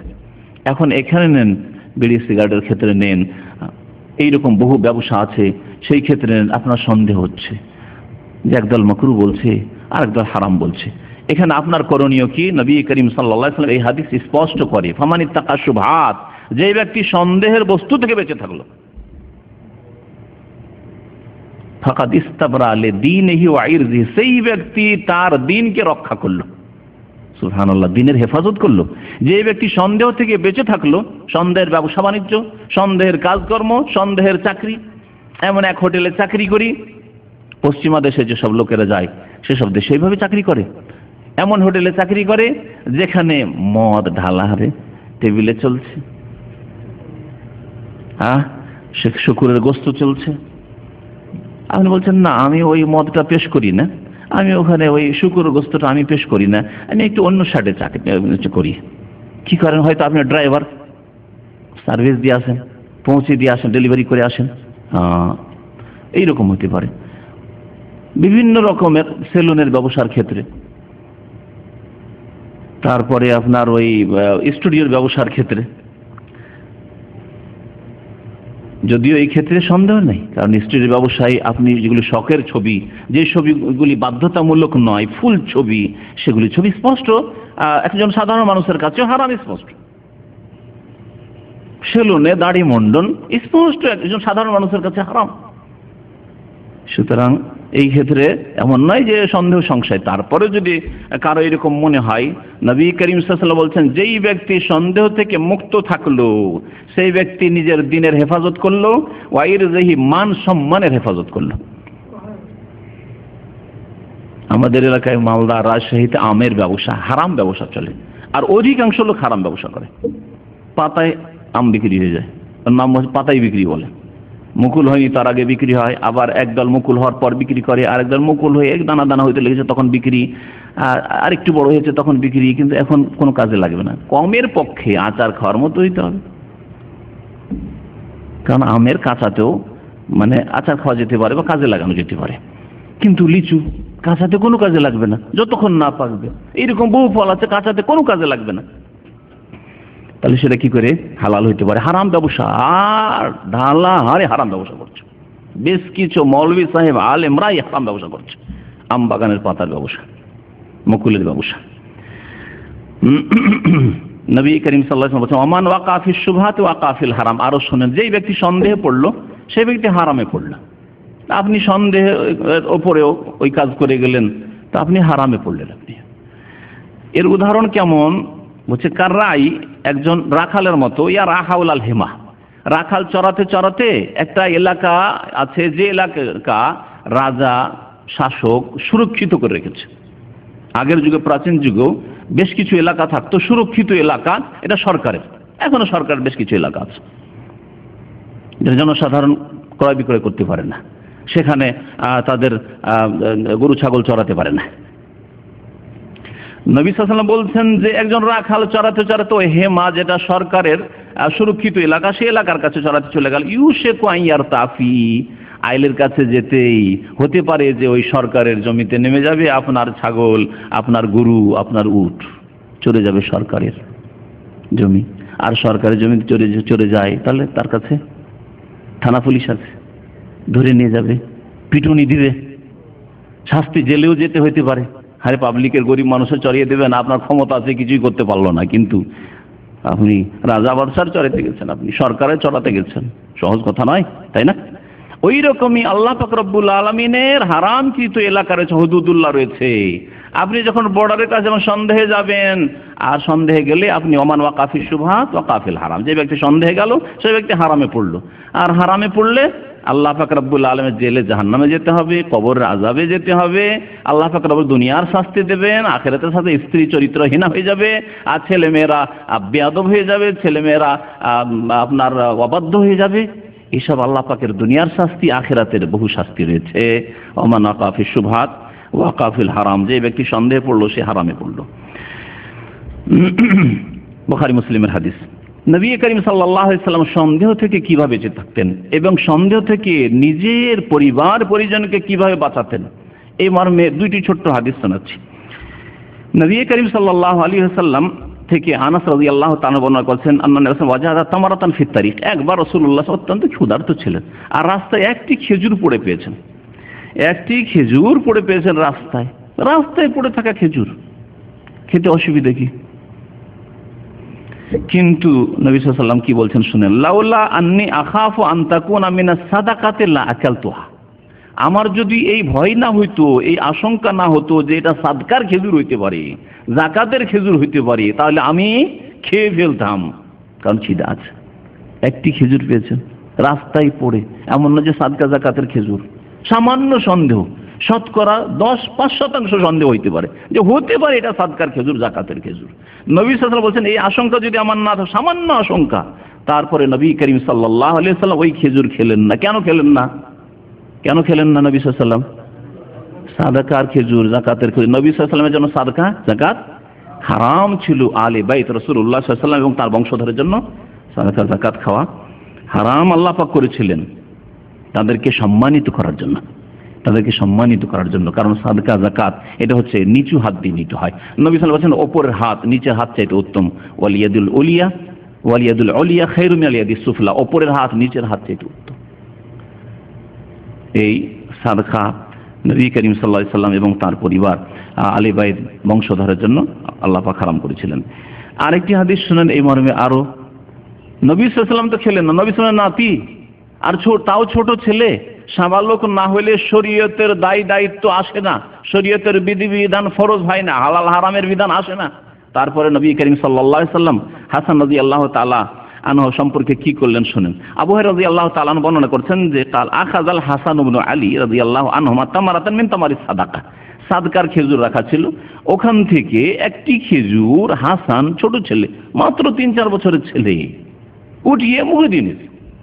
ছোট ছেলে যা করে, উঠিয়ে চট করে মুখে দিয়ে নিয়েছে। ফাজআলাহা ফি মুখে রেখে দিয়েছে। ফাকালা রাসূলুল্লাহ সাল্লাল্লাহু আলাইহি, তখন রাসূলুল্লাহ সাল্লাল্লাহু আলাইহি বলেন কিখ কিখ, আরবি ভাষায় কিখ কিখ ওই যেটা আমরা বলি ছি ছি, বলি না আমরা ছি ছি ছি। নবী সাল্লাল্লাহু আলাইহি বলেন কিখ কিখ, দুবার বললেন। তারপর ইরমি বিহা, ফেলে দাও ফেলে দাও ফেলে দাও, খেও না। আমা আলিমতা আন্না লা নাকুলুস সাদাকা, বাবু তুমি জানো না যে আমরা সাদকা খেতে পারি না, আমাদের জন্য সাদকা খাওয়া হালাল নয়। মুত্তাফাকুন আলাইহি, বুখারী মুসলিমের হাদিস। আরেকটি অংশ রয়েছে এই হাদিসের, এই বুখারী মুসলিমে, ইন্না লা তাহিল্লু লানা সাদাকা, আমাদের জন্য সাদকা হালাল নয়, এই কথা জানো না তুমি? হাসান রাদিয়াল্লাহু তাআলা নবী সাল্লাল্লাহু আলাইহি ওয়াসাল্লামের প্রিয় নাতি কান্না শুরু করে দিলেন মুখ থেকে ফেলতে, কিন্তু খেতে দিলেন না সাদকার খেজুর। এইভাবে সতর্কতা অবলম্বন করেছেন নবী করিম সাল্লাল্লাহু আলাইহি ওয়াসাল্লাম নিজের ক্ষেত্রে, নিজের পরিবার পরিজনের ক্ষেত্রে। আপনিও যদি সত্যিকার অর্থে মুসলিম হন, আপনার ক্ষেত্রে, আপনার ছেলে মেয়ের ক্ষেত্রে হালাল রুজি মুখে উঠিয়ে দেওয়ার চেষ্টা করবেন, হারাম রুজি দেবেন না। কারণ হারাম রুজি দিয়ে আপনি আপনার ছেলে মেয়ের ক্ষতি করবেন, হারাম পয়সা দিয়ে লেখাপড়া করাবেন, আপনার ছেলে মেয়েকে সর্বনাশ করবেন। আপনি হারাম রুজি দেবেন আপনার বাপ মাকে, আপনি সর্বনাশ করবেন বাপ মায়ের। আপনি বালা মুসিবত কত যে আসবে ইহকাল পরকাল আল্লাহ পাক জানেন। নবী করিম সাল্লাল্লাহু আলাইহি ওয়াসাল্লাম আরেকটি হাদিসে হালাল সম্পর্কে, হালাল ভক্ষণ সম্পর্কে, হালাল ভক্ষণ করলে আল্লাহ পাক বরকত দেন এবং দোয়া কবুল হয়, আর হারাম খেলে যে দোয়া কবুল হয় না, এই মর্মে ইরশাদ করেছেন। হাদিসটি বড় রয়েছে। আবু হুরায়রা রাদিয়াল্লাহু তাআলা আনহু থেকে বর্ণিত, কাল রাসূলুল্লাহ সাল্লাল্লাহু আলাইহি ওয়াসাল্লাম, রাসূলুল্লাহ সাল্লাল্লাহু আলাইহি ওয়াসাল্লাম বলেছেন, আইয়ুহান নাস, হে মানব সকল। এখানে নবী সাল্লাল্লাহু আলাইহি ওয়াসাল্লাম সম্বোধন করেছেন প্রত্যেক মানুষকে। এজন্য হালাল খাওয়ার ক্ষেত্রে প্রত্যেক মানুষকে আল্লাহ পাকের সম্বোধন রয়েছে, ইয়া আইয়ুহান নাস, হে মানব সকল। ইন্নাল্লাহা তাইয়্যিবুন লা ইয়াকবালু ইল্লা তাইয়্যিবা, আল্লাহ পাক রব্বুল আলামিন পাক পবিত্র, তার নাম তাইয়্যিব, তিনি পাক পবিত্র। লা ইয়াকবালু ইল্লা তাইয়্যিবান, তিনি পাক পবিত্র ছাড়া আর কিছুই গ্রহণ করেন না। আল্লাহ পাক পবিত্র, সমস্ত ত্রুটি মুক্ত। সুতরাং আল্লাহ পাক রব্বুল আলামিন কোন নাপাক বস্তু, নোংরা বস্তু, ঘৃণিত বস্তু, হারাম বস্তু কবুল করেন না। লা ইয়াকবালু ইল্লা তাইয়্যিবান।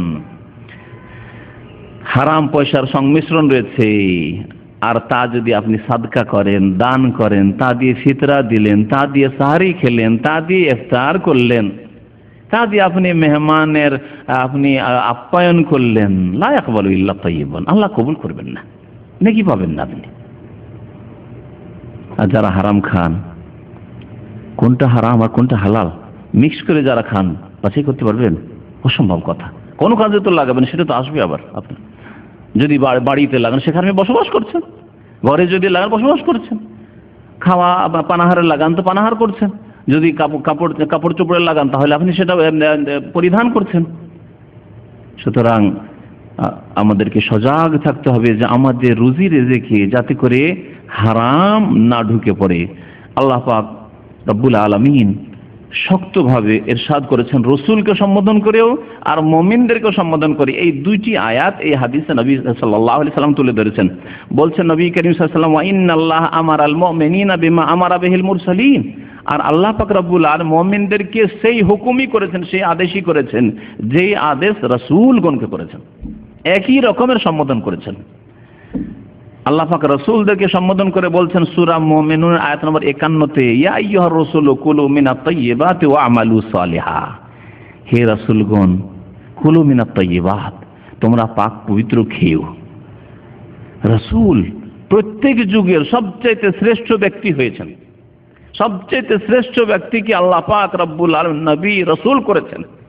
তারপরে তাদেরকে আল্লাহ পাক সতর্ক করেছেন, ইয়া আইয়ুহার রাসূল, হে রাসূলরা, কুলু মিনাত তাইয়্যিবাতি, তোমরা পাক পবিত্র খাবে, ওয়া আমালু সালিহা, এবং নেক আমল করবে। তাহলে পাক পবিত্র খেয়ে হালাল খেয়ে নেক আমল করিও, হালাল খেয়ে নামাজ পড়িও, হালাল খেয়ে রোজা রাখিও, হালাল খেয়ে যাকাত দিও, হালাল খেয়ে দান খেরাত করিও, হালাল খেয়ে হজ উমরা করিও। কুলু মিনাত তাইয়্যিবাতি ওয়া আমালু সালিহা, হালাল খেয়ে আল্লাহ পাকের দরবারে হাত উঠিয়ে দোয়া করিও। কুলু মিনাত তাইয়্যিবাতি ওয়া আমালু সালিহা ইন্নী বিমা তা'মালুন আলিম, তোমরা যা কিছু করছো, যেখান থেকে উপার্জন করছো, আমি জানছি। ওয়া ক্বালা তাআলা, এবং আল্লাহ পাক আরো ইরশাদ করেছেন মুমিনদেরকে সম্বোধন করে, ইয়া আইয়ুহাল্লাযীনা আমানু কুলু মিন তাইয়্যিবাতি মা রাযাকনাকুম ওয়াশকুরু লিল্লাহি ইন কুনতুম ইয়াহু তা'বুদুন। যে আয়াতের তাফসীর প্রথম দিকে করে ফেলেছি। হে মুমিনরা, তোমরা পাক পবিত্র খাও যা আমি তোমাদেরকে রিজিক দান করেছি, আর তোমরা আল্লাহ পাকের শুকরিয়া আদায় করো। আল্লাহ পাকের শুকরিয়া আদায়, পাক পবিত্র খেয়ে আল্লাহ পাকের ইবাদতবন্দি করো, যদি আল্লাহ সত্যিকার বান্দা তোমরা হয়ে থাকো। তারপরে নবী করিম সাল্লাল্লাহু আলাইহি সাল্লাম এমন কিছু লোকের কথা বা এক শ্রেণীর লোকের কথা উল্লেখ করলেন। সুম্মা যাকারা রাজুলা, এক শ্রেণীর মানুষের কথা নবী করিম সাল্লাল্লাহু আলাইহি সাল্লাম উল্লেখ করলেন, ইউতিলুস সাফার, দীর্ঘ সময় ধরে সফর করে। সফর একটা হচ্ছে কাছের সফর, একটা দূরের সফর। কাছের সফর এখান থেকে আপনি 100-150 কিলোমিটার গেলেন, দূরের সফর 500, 700, 1000, 2000, 5000 কিলোমিটার সফর, তাই না? যত দূরে যাবেন তত কষ্ট বাড়বে না, বাড়বে না?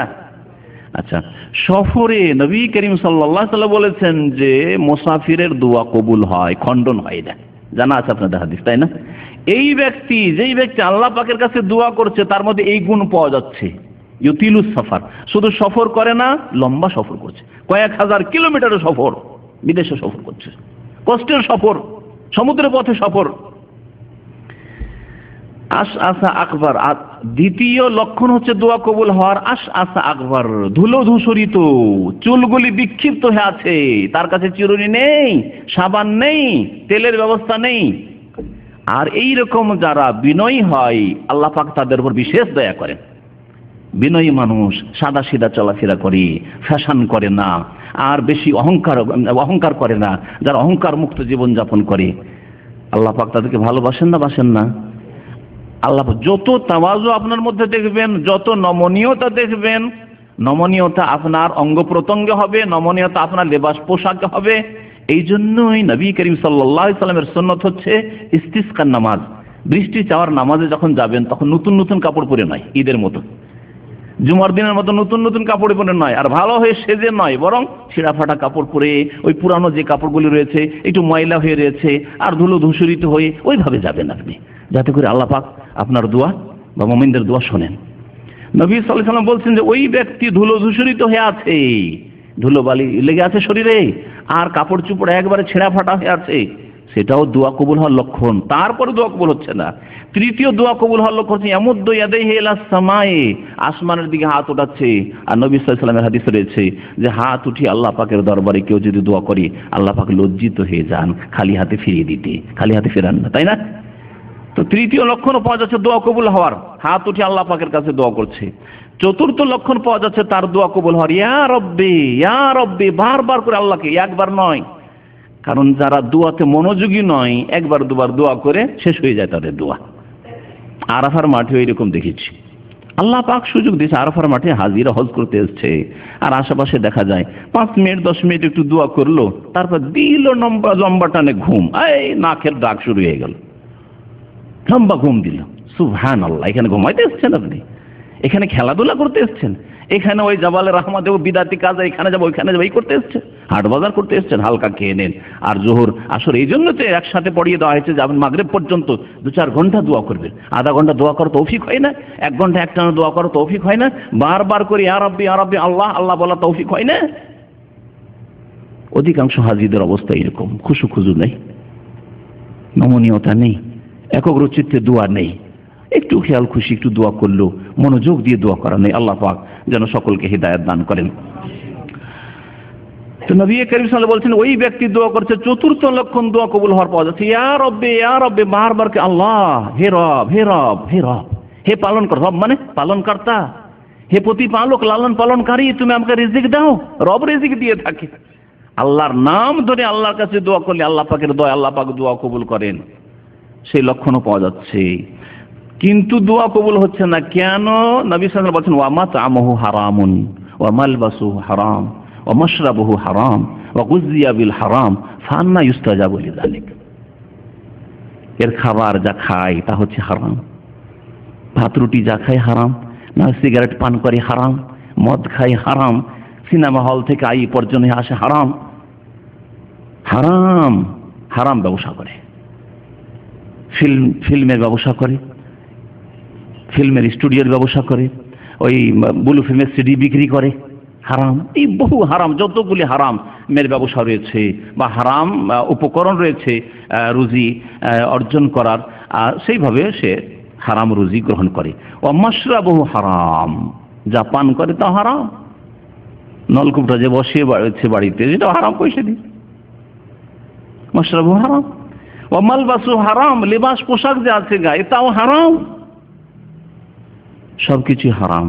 ওয়া গুযিয়া বিল হারাম, এমনকি তার আহার খাদ্যই হচ্ছে, গেজাই হচ্ছে হারাম, দৈনন্দিন হারামই খাইছে। নবী করিম সাল্লাল্লাহু আলাইহি ওয়াসাল্লাম বলছেন, ফান্না ইউস্তাজাবু লিযালিক, আল্লাহ এর দোয়া কি করে কবুল হবে? অথচ 4টি লক্ষণ পাওয়া যাচ্ছে দোয়া কবুল হওয়ার। হালাল যদি খেত তাহলে 4টি লক্ষণ পাওয়া যাচ্ছে। মুসাফিরের দোয়া খণ্ডন হয় না, আল্লাহ পাক কবুল করে। বিনয়ী হইলে আল্লাহ পাক শোনেন, হাত উঠিয়ে দোয়া করলে আল্লাহ পাক শোনেন, বারবার করে আল্লাহকে ডাকলে আল্লাহ পাক শোনেন। তারপরে এই লোকের দোয়া কবুল হচ্ছে না, সহিহ মুসলিমের হাদিস। তাহলে বোঝা গেল যে যেই সব ভাইরা, ভাই হোক অথবা বোন হোক, যারা হারাম খায় আর হারাম খেয়ে দোয়া করে, আল্লাহ পাক দোয়া কবুল করেন না। আজকে অধিকাংশ মুসলিমদের দোয়া এই জন্য কবুল হয় না। নিজের ব্যক্তি জীবনের ক্ষেত্রে দোয়া কবুল হয় না, পারিবারিক ক্ষেত্রে দোয়া কবুল হয় না। কত দোয়া করলো, রব্বি হাবলি মিনাস সালিহিন, আল্লাহ নেক ছেলে দাও, রব্বানা হাব লানা মিন আজওয়াজিনা ওয়া যুররিয়াতিনা, আল্লাহ ভালো স্ত্রী দাও, পেল না। কারণ ওয়া মাতআমুহু হারাম, খেয়েছে হারাম, পড়েছে হারাম, পান করেছে হারাম, চলাফেরা করেছে হারাম পয়সা নিয়ে। নবী করিম সাল্লাল্লাহু আলাইহি ওয়াসাল্লামের আরেকটি হাদিস সহিহ বুখারীতে রয়েছে, কিয়ামতের লক্ষণ। আর আমরা একেবারে কিয়ামতের দরজায় পৌঁছে গেছি, কিয়ামতের তটে পৌঁছে গেছি। নবী করিম সাল্লাল্লাহু আলাইহি ওয়াসাল্লাম থেকে আবু হুরায়রা রাদিয়াল্লাহু তাআলা আনহু বর্ণনা করেছেন, কাল নবী সাল্লাল্লাহু আলাইহি ওয়াসাল্লাম বলেছেন, ইয়াতি আলান নাসে জামান, এমন একটা সময় আসছে, আগামীতে এমন একটা সময় আসছে, যেই সময়ে লা ইউবালিল মারউ মা আখাযা মিনহু, কোন মানুষ পরোয়াই করবে না, বেপরোয়া, কোথা থেকে পয়সা আসলো, আমার যে বাড়িটা হইল কোত্থেকে, আমার যে গাড়িটা হইল কোত্থেকে, আমি যে বিবাহতে এই খরচ করলাম কোত্থেকে, এই যে মোহরানা দিলাম কোত্থেকে, এই জমি জায়গায় করলাম কোথা থেকে, আমার যে ব্যবসায় প্রতিষ্ঠান দাঁড়িয়েছে কোত্থেকে, এই যে রুমগুলি তৈরি হলো আমার ব্যবসা দোকানপাট, সেগুলি কোথা থেকে। লা ইউবালিল মারউ মা আখাযা মিনহু, কোনখান থেকে নিল টাকা পয়সা, কোনো পরোয়াই করবে না। আমিনাল হালালে আমিনাল হারাম, সেটা হালাল থেকে আসলো না হারাম থেকে আসলো, কোনো পরোয়া নেই। কিছু হালাল এসছে আর হারামে ভরা, কোনো পরোয়া নেই তার। এইরকম যদি অবস্থা হয় তাহলে কিয়ামত ঘনিয়ে এসছে। আর অধিকাংশ মানুষের অবস্থা আজকে পয়সার পিছনে, অধিকাংশ মানুষ এমন ছুটা ছুটেছে। ওমরা অফিসে চাকরি করে, এক ছেলের খবর পেলাম, ওমরা অফিসে চাকরি করে, আর টাকা পয়সা 30 অথবা তারও বেশি, 30,000 বা তারও বেশি তার কাছে মালিক জমা রেখেছে, আমানত। একটু দাঁড়িয়ে দেখেছে, বিশ্বাস করেছে, টাকা নিয়ে দেশে টান। আর কত লোক যে ধার নিয়ে টান, আমাদের নিউ মুসলিম ভাই এখানে বসছিল কিছুক্ষণ আগে, তার কাছ থেকে নতুন মুসলমান করে, এটা আমার কাছে নিয়েছে, আজকে থেকে 8 বছর আগে মুসলমান হয়েছে, 2000 রিয়াল নিয়েছে। আমার আব্বার সাথে কথা বলেছি, আর কথা বলিও দিয়েছে, তুমি আমার একটা ভাই, আর আমরা 5 ভাই, তোমাকে দিয়ে 6 ভাই। এইভাবে ধোকা দিয়ে 2000 রিয়াল নিয়ে গিয়েছে তো গিয়েছে, টেলিফোন বদলিয়ে দিয়েছে, বাসাও বদলিয়ে দিয়েছে।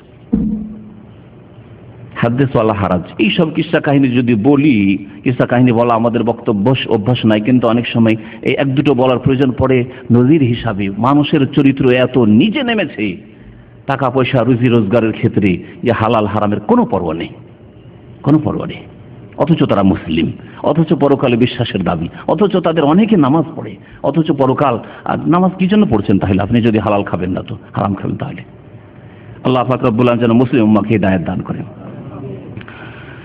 নবী করিম সাল্লাল্লাহু আলাইহি ওয়াসাল্লামের আরেকটি হাদিস শোনাই সময় শেষ দিকে। ইবনে মাসউদ রাদিয়াল্লাহু তাআলা আনহু থেকে বর্ণিত, তিনি বলছেন যে নবী করিম সাল্লাল্লাহু আলাইহি ওয়াসাল্লাম বলেছেন, লা তাজুলু কাদামা আবদিন ইয়াউমাল কিয়ামাতি হাত্তা ইউসআলা আন খামসিন। কিয়ামতের দিনে আল্লাহ পাক রব্বুল আলামিনের সামনে জবাবদিহি করতে হবে। এই জবাবদিহির চিন্তা মানুষকে সংশোধন করে দিতে পারে। এই জবাবদিহির চিন্তা যার যত বেশি থাকবে তত বেশি সে সোজা হয়ে যাবে সিরাতে মুস্তাকিমের ওপর, ইবাদতের ক্ষেত্রেও, মুআমালাতের ক্ষেত্রেও, আখলাক চরিত্রের ক্ষেত্রেও, ব্যবসা বাণিজ্যের ক্ষেত্রেও, চাকরির ক্ষেত্রেও, ডিউটির ক্ষেত্রেও, সমস্ত ক্ষেত্রে সে সোজা হয়ে যাবে।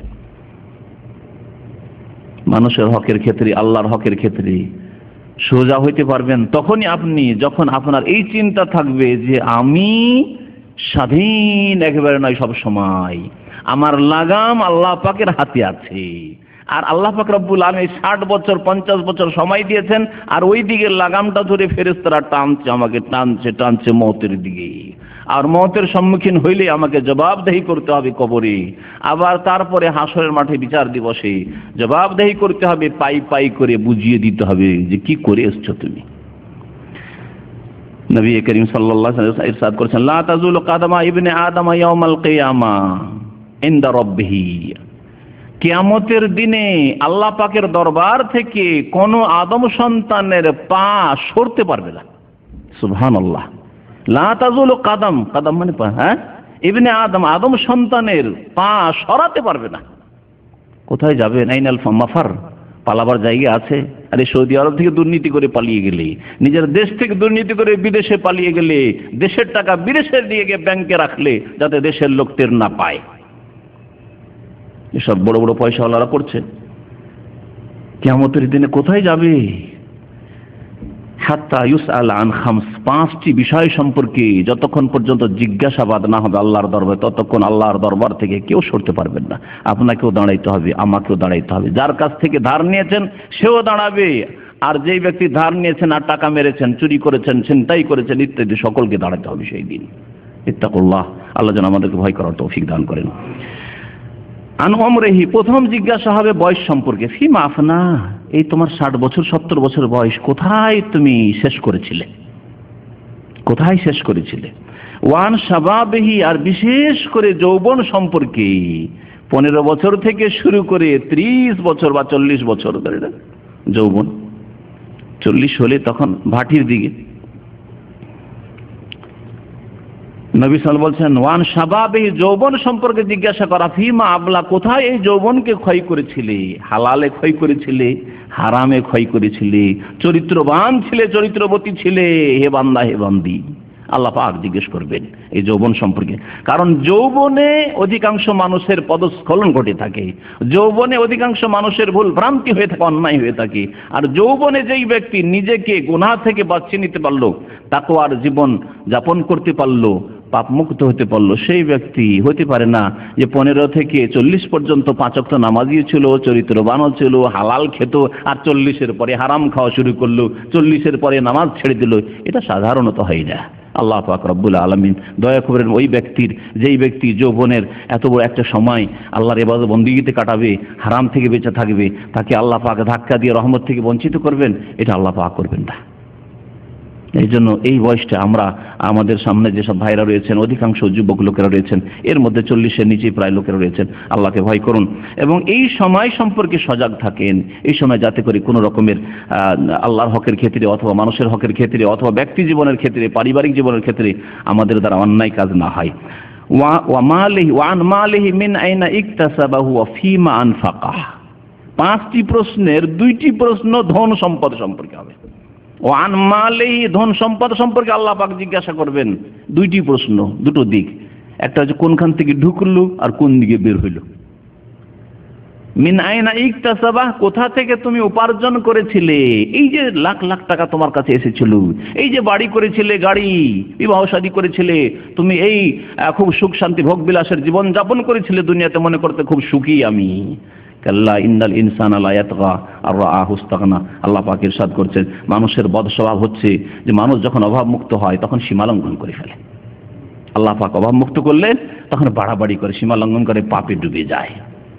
যখন ঘরে পয়সা ছিল না তখন আপনি ফিল্ম দেখেননি, কারণ টিভি কেনার পয়সা ছিল না। কিন্তু এখন একটু পয়সা হয়েছে সৌদি আরবে এসে, এখন ডিশ লাগিয়ে আর নোংরা ছায়া ছবি আর কত খারাপ দৃশ্য দেখছেন আর কত খারাপ কথা শুনছেন। আপনি আপনি আপনি নিজেকে হারামে ডুবিয়ে দিয়েছেন। নবী করিম সাল্লাল্লাহু আলাইহি ওয়াসাল্লাম মিন আইনা ইকতাসাবা, কোথা থেকে উপার্জন হয়েছিল, ফিমা আনফাকা, আর কোথায় ব্যয় করেছিলে, কোথায় খরচ করেছিলে। তাহলে টাকা পয়সা সম্পর্কে, ধন দৌলত সম্পর্কে দুই দিক থেকে প্রশ্ন হবে, কোথা থেকে কামাই হয়েছিল, উপার্জন হয়েছিল, আর কোথায় গিয়ে খরচ হয়েছিল। কিছু লোকেরা আছে উপার্জনের ক্ষেত্রে হারাম উপার্জন করে, ওখানে গিয়ে ফেসে যাবে। আর কিছু লোকের আছে উপার্জন তো হালাল, মাশাআল্লাহ, মেহনত করা টাকা পয়সা, হালাল ব্যবসা, এক পয়সা কারো হারাম খায়নি, কিন্তু ব্যয় করার ক্ষেত্রে, খরচের ক্ষেত্রে শয়তান বিভ্রান্ত করেছে। পয়সা হালাল হইতে হালাল পয়সাকে আল্লাহর সন্তুষ্টির কাজে না লাগিয়ে হারাম কাজে ব্যয় করেছে, হারাম কাজে ব্যয় করেছে, অন্যায় কাজে ব্যয় করেছে, অপচয় করেছে। যাদের দেওয়া ছিল তাদেরকে দেয়নি, যাদের হক ছিল বাবা মাকে দেয়নি, আত্মীয় স্বজনকে দেয়নি, গরিব দুঃখী যে গ্রামবাসী ছিল তাদের খোঁজ খবর নেয়নি, কিন্তু নিজে ভোগ বিলাস করে অপচয় করেছে আর অনেক হারাম কাজ করেছে। 10 টাকায় খাওয়া হয়তো 50 টাকা খরচ করা। আপনার যদি 10 টাকায় আপনার হোটেল বিল হয়, তাহলে সেখানে যদি আপনি 200 টাকা খরচ করেন, 10 টাকা জায়গায় 20 টাকা হইতে পারে, 200 টাকা খরচ করেন, কিন্তু গরিব একজন খেতে পায় না, বস্ত্র পায় না, বাড়ি ঘর নেই, তাকে 50 টাকা দিতে আপনাকে কষ্ট লাগে। আল্লাহর দিনের খেদমতে, দিনের দাওয়াতের ক্ষেত্রে আপনাকে 100 টাকা খরচ করতে কষ্ট লাগে। এই যদি অবস্থা হয় তাহলে কি করে জবাব দেবে? ফিমা আনফাক, কোথায় খরচ করেছিল তোমার টাকা? দিনের দাওয়াতের ক্ষেত্রে, ইসলাম প্রচারের ক্ষেত্রে, ইসলামী প্রতিষ্ঠানের ক্ষেত্রে, মাদ্রাসায়, মসজিদে, ইয়েতিমখানায় গরিব দুঃখীকে দিয়েছিলে, আত্মীয় স্বজনকে দিয়েছিলে, আল্লাহ পাক জিজ্ঞেস করবেন ফিমা আনফাকা। 5 নম্বরের প্রশ্ন হবে বিদ্যা সম্পর্কে। প্রত্যেকের কাছে জ্ঞান আছে, এলম আছে, কারো কাছে অল্প জ্ঞান আছে, কারো কাছে বেশি জ্ঞান আছে, কিন্তু সকলের কাছে আল্লাহ পাক রব্বুল আলামিনের সামনে সকলের কাছে অল্প জ্ঞান আছে। যতই বড় আলেম হোক না কেন তার কাছে অল্পই জ্ঞান আছে, কিন্তু জ্ঞান আছে। 5 ওয়াক্ত নামাজ ফরজ, প্রত্যেক মুসলিম জানে। রমজান মাসে রোজা ফরজ, প্রত্যেক মুসলিম জানে। যাকাত ফরজ হয় কতটাই, প্রত্যেক মুসলিমের জানা আছে। জীবনে একবার হজ ফরজ সচ্ছল হইলে প্রত্যেক মুসলিমের জানা আছে। পর্দা ফরজ প্রত্যেক মা বোনের জানা আছে। কার জানা নেই যে পর্দা ফরজ? ওয়ান ইলমিহি মাজা আমিলা ফি, আর বিদ্যা সম্পর্কে, জ্ঞান সম্পর্কে, নলেজ সম্পর্কে জিজ্ঞাসা করা হবে। মাজা আমিলা ফি, কি আমল করেছিলে? 5 ওয়াক্ত নামাজ ফরজ জানতে না? রমজান রোজা ফরজ জানতে না?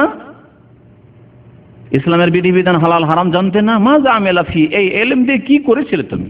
তাওহীদ সম্পর্কে সৌদি আরবে এসে জ্ঞান হাসিল করলে, সুন্নতের জ্ঞান হাসিল করলে এখানে, আর তারপরে দেশে ফিরে গিয়ে আবার উল্টো ওই বিদাতের দিকে চলে গেলে, আবার মিলাদ, আবার ওই শবে বরাতে হালুয়া রুটি, আবার কবর মাজার, আবার ওই পীর ফকির, ওই শুরু করে দিলেন তাওহীদের শিক্ষার পরে। মাজা আমিলা ফি, ইলম তো শিখে এসেছিলে, কানে তো পৌঁছে গিয়েছিল তাওহীদের কথা, সুন্নতের কথা, আবার শিরক বিদাতের দিয়ে কেন উল্টো হয়ে গিয়েছিলে? মাজা আমিলা ফি, জিজ্ঞাসা করে আল্লাহ পাক রব্বুল। তিরমিজির হাদিস, এবং হাদিসটি হচ্ছে হাসান।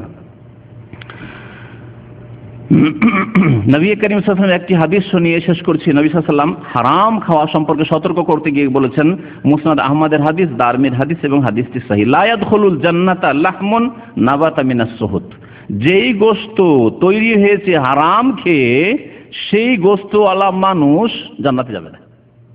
লা ইয়াদখুলুল জান্নাতা, জান্নাতে যাবে না।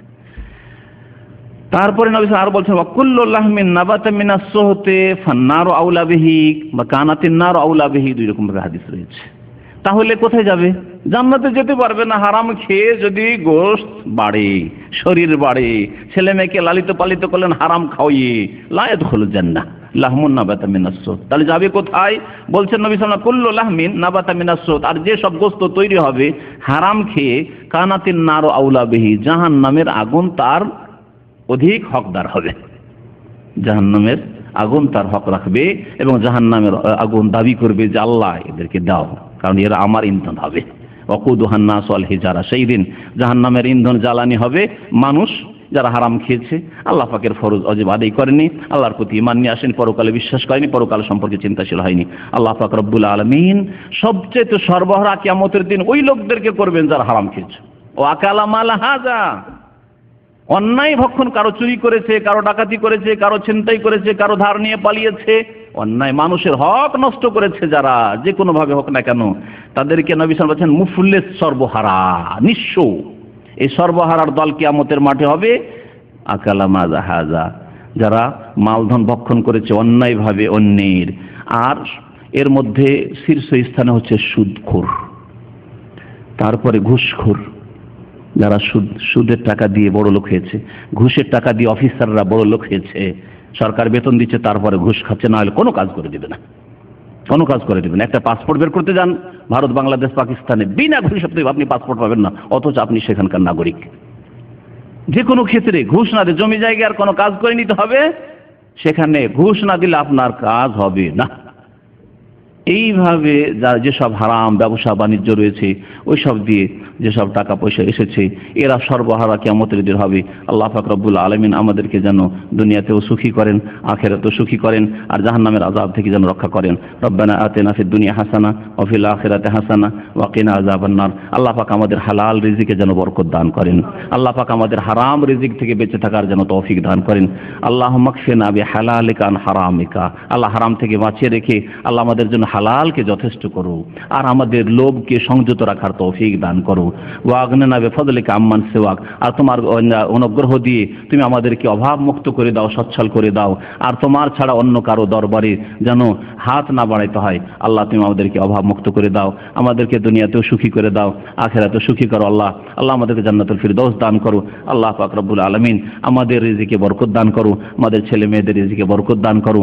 আল্লাহ পাক রব্বুল আলামিনের কাছে আরো দোয়া করি, আল্লাহ পাক আমাদেরকে নেক সন্তান দান করো, আল্লাহ পাক আমাদেরকে নেক পরিবার দান করো। আল্লাহ পাক রব্বুল আলামিনের কাছে দোয়া করি যেসব ভাইদের পেরেশানি রয়েছে, আল্লাহ পাক যেন পেরেশানি দূর করে দেন। যেসব ভাইরা কর্মহীন রয়েছেন, আল্লাহ পাক তাদেরকে ভালো কাজের জন্য ব্যবস্থা করে দেন। যেসব ভাইরা অসুস্থ রয়েছেন, আল্লাহ পাক, বাপ বোনেরা অসুস্থ রয়েছেন, আল্লাহ পাক তাদেরকে যেন সুস্থতা দান করেন। যারা নিঃসন্তান রয়েছে, আল্লাহ পাক তাদেরকে যেন নেক সন্তান দান করেন। আর যেসব ভাই বোন মুমিন মুমিনা দুনিয়া থেকে বিদায় নিয়েছেন, আল্লাহ পাক তাদেরকে যেন জান্নাতুল ফিরদৌস দান করেন, তাদের কবর আযাব যেন দূর করে দেন। সুবহান রাব্বিকা রাব্বিল ইজ্জাতি আম্মা ইয়াসিফুন ওয়া সালামুন আলাল মুরসালিন ওয়ালহামদুলিল্লাহি রাব্বিল আলামিন। গুরুত্বপূর্ণ প্রশ্ন করেছেন আমাদের এক ভাই, প্রশ্ন করেছেন একটা গুরুত্বপূর্ণ প্রশ্ন। যারা ট্যাক্সি চালান তারা 10 টাকার ভাড়া অনেক সময় 20 টাকা নিয়ে নেন। হয়তো বাইরে থেকে এসছে, শহরের লোক হলে তাহলে তো বুঝে নিত যে কত টাকা ভাড়া এখানে আছে না আছে, কিন্তু বাইরে থেকে এসছে বা সোজা মানুষ বুঝে না।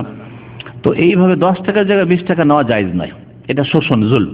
তবে 10 টাকার জায়গায় 12 টাকা 15 টাকা, হয়তো কেউ 10 টাকা নেই 15 টাকা নেই, এইরকম চলতে পারে। কিন্তু আপনি এটা সাদা সিধা লোক অথবা অশিক্ষিত লোক বা হয়তো বাইরে থেকে এসছে, গ্রাম থেকে পল্লী থেকে এসছে, ঠকবেন, এটা জায়েজ নয়। এটা যদি আপনার সাথে করা হইতো তাহলে আপনি পছন্দ করতেন না। নবী সাল্লাল্লাহু আলাইহি ওয়াসাল্লাম বলেছেন মুমিন হতে পারবেন লা ইউমিনু আহাদুকুম, তোমাদের কেউ খাঁটি মুমিন হতে পারবে না হাত্তা ইউহিব্বা লি আখিহি মা ইউহিব্বু লিনাফসিহি মিনাল খায়র, নিজের জন্য যে কল্যাণ পছন্দ করে অন্য ভাইয়ের জন্য সেই কল্যাণ পছন্দ করবে। আপনার গাড়ি না থাকা, আপনি যদি ওই ট্যাক্সিতে উঠতেন, আপনিও মনে 10 টাকাতে যেতে পারলে ভালো হতো, আমাকে যেন কেউ না ঠকে, তেমনি আপনিও কাউকে ঠকবেন না। মান গাশশানা ফালাইসা মিন্না, নবী সাল্লাল্লাহু আলাইহি ওয়াসাল্লাম বলেছেন যে ব্যক্তি ধোঁকা দেয় সে আমার উম্মতের লোক না। আমাদের এক দায়ী খুব সোজা লোক ছিল, চলে গেছে, দেশে চলে গেছে, দিনাজপুরে আলাসাই ছিল। এই ঘটনা এর আগে এক বক্তব্য অনেক দিন আগে বয়ান করেছে, আজকে তো 10 বছর আগের ঘটনা। দাম্মাম এসছে আর সকাল সকাল আমাদের খোঁজখাজ করেনি, সকালবেলা তখন অফিসও খোলেনি, এইখান থেকে চেপেছে এক ট্যাক্সিতে, তাও বাংলাদেশি ট্যাক্সি। আশ্চর্য হয়ে যাবেন কি লোভ মানুষের। আর যাবে সে ওই যে কার্টন হোটেল, এখান থেকে 15 থেকে 20 টাকা ভাড়া, আমি জানি 15 টাকা তো যাওয়া যায়, তাই না? ধরেন 20 টাকা, একটু বেশি হলে। ওর কাছে চেয়েছে 60 টাকা, চেয়েছে 60 টাকা, বলছে যে 60টা টাকা আছে, 50 টাকা নেন। বলছে না না না, হবে না। রাস্তায় গিয়ে বলেছে 5 টাকা রাখেন, রাস্তায় আমার পানি টানি খাওয়ার দরকার পড়ে, তাও রাজি হয়নি শয়তান। আল্লাহ যেন বরকত না দেন, লা বারাকাল্লাহু ফিহি, আল্লাহ যেন হিদায়াত দান করেন। এই হচ্ছে অবস্থা। তো এইভাবে ধোকা দেওয়া হয় না। একটা সোজা মানুষ আলাদা থেকে গেছে, এখানকার খবরই রাখেন না কেন, আমার মতো লোক হইলে কখনো চাপতো না ওই ট্যাক্সিতে। আমি জানি যে এখানে কত ভাড়া হয়। হ্যাঁ, মিটারে মিটারে নেন, অসুবিধা নেই। হ্যাঁ জি,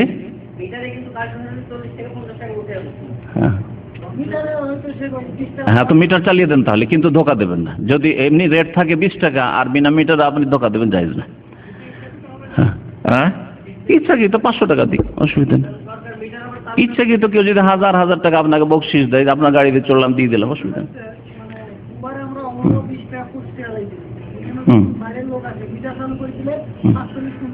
ও যদি মিটারে রাজি হয়, আর আল মুসলিমুন আলা শুরুতে একটি হাদিস রয়েছে, মুসলমান আপন কন্ডিশনের উপর, যেমন শর্ত হবে চলবে। যদি ও মিটার চালিয়ে দিয়ে তাতে রাজি হয় তাহলে জায়েজ, কিন্তু মিটার চালালেন না আর 20 টাকাতে অহরহ যান, আর ওই লোকটা বিদেশ থেকে এসেছেন, টাকা 30 টাকা নিয়ে এলেন, জায়েজ নাই। হ্যাঁ, আমি বললাম যে চালিয়ে দেন, মিটার চালিয়ে দেন দিয়ে দেখান। বললাম তো, শোনেন, বক্তব্য শোনেন তো, উত্তর দিয়ে দিলাম তো। চালিয়ে দিয়ে ঠিক আছে, আর বিনা চালিয়ে দিয়ে আপনি নেবেন, জায়েজ না।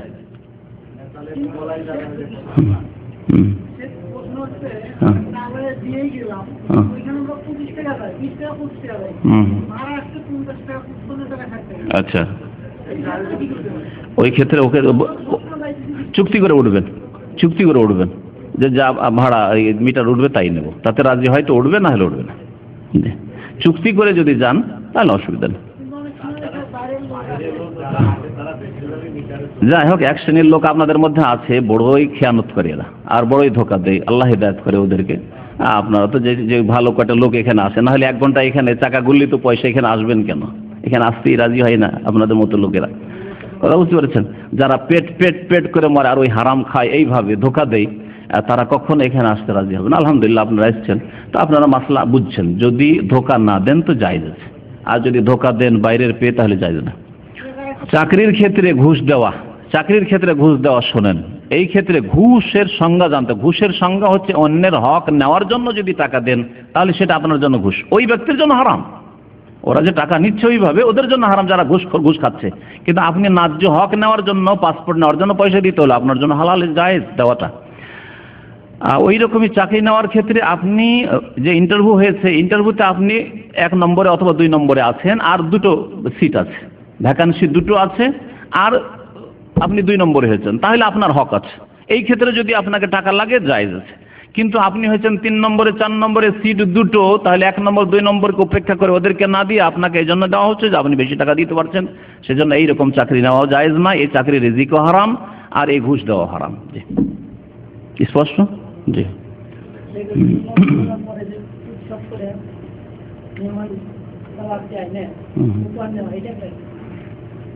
দাওয়াত দিয়ে নিয়ে এসে উপহার নেওয়া, বিয়েতে করে লোকেরা, খাতনাতে না, এরকম খাতা কলম নিয়ে বসবেন না।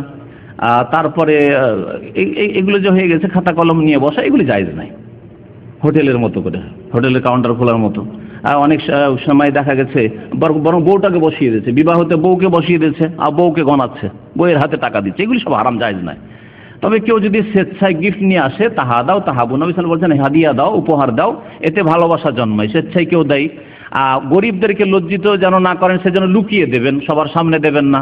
অনেক গরিবরা হয়তো দাওয়াত খেতে আসবে, আপনার গিফট দেখলে খালি হাতে এসে লজ্জা পেয়ে যাবে, সেজন্য দিলে লুকিয়ে দেবেন, নিলে লুকিয়ে নেবেন, আর না হলে অন্য সময় দেবেন, তার আগেই দিয়ে দিবেন। আপনি হিতাকাঙ্ক্ষী, কিছু দিতে চান, ওর বাড়ি বিবাহ আছে অথবা কিছু আছে, অসুবিধা নেই, অন্য সময় দিয়ে দেন, যাতে অন্য লোকেরা লজ্জিত হয় না।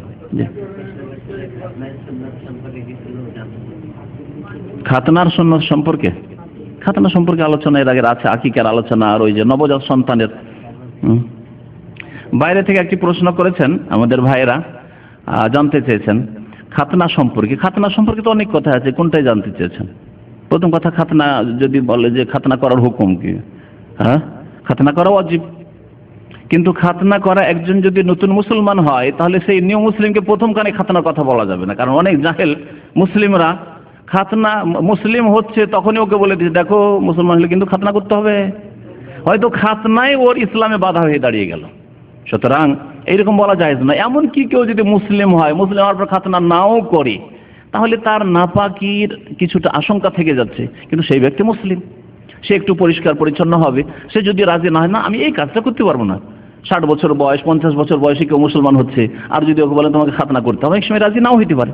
সবাই ইব্রাহিম খলিলুল্লাহর মতো হবে না। ইব্রাহিম আলাইহিস সালাম 80 বছর বয়সে খাতনা করেছে, আল্লাহর হুকুম হলো দিলেন, নিজেই খাতনা নিজের করে দিলেন। কিন্তু অনেক নিউ মুসলিম আছে হয়তো খাতনাই বড় বাধা, না না না সব করবো, নামাজ রোজা সব করবো, আমি খাতনা করতে পারবো না। সেজন্য খাতনা ওয়াজিব, কিন্তু কেউ যদি না করে, আমাদের দেশে খাতনার নাম যে মুসলমানই রেখেছে এটি আর এক অজ্ঞতা। খাতনা না মুসলমানি, মানে খাতনা না হলে মুসলমানই হয় না, সুতরাং ওকে খাতনা করাইতেই হবে। নামাজ পড়ুক আর না পড়ুক, একটা নিউ মুসলিমকে খাতনা করাইতেই হবে। না, নামাজ না পড়লে মুসলিম হয় না, কিন্তু খাতনা না করলে মুসলিম হয়। খাতনা না করলে মুসলিম হয়, একটা ওয়াজিব ছাড়লো সে, জি, যদি এই ক্ষেত্রে গুনাহগার হবে। খাতনা ছোটতে করে নেওয়া ভালো, কিন্তু ছোটতেই করা জরুরি নয়, বড় হয়ে 2-4 বছর যতদিন পর্যন্ত তার জন্য পর্দা করা ওয়াজিব হয়নি, খাতনা করে 2-4 বছর 5 বছরে করতে পারে, কোনো